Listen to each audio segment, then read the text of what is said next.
Magandang araw sa inyong lahat. Ngayon ay tatalakayin natin ang tungkol sa pares minimal ng Filipino leksyon.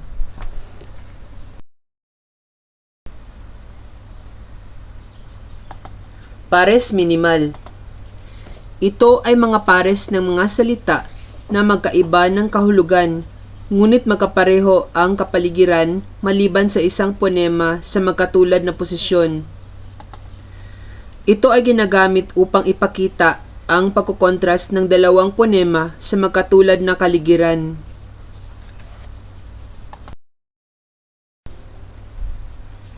Mga halimbawa: misa, mesa, pasa, basa,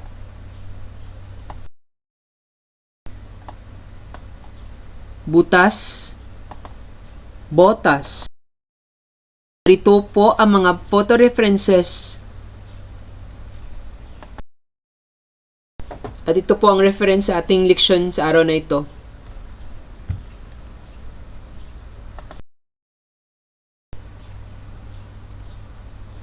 Maraming salamat sa pakikinig at panunood. Subscribe po kayo sa Filipino Leksyon.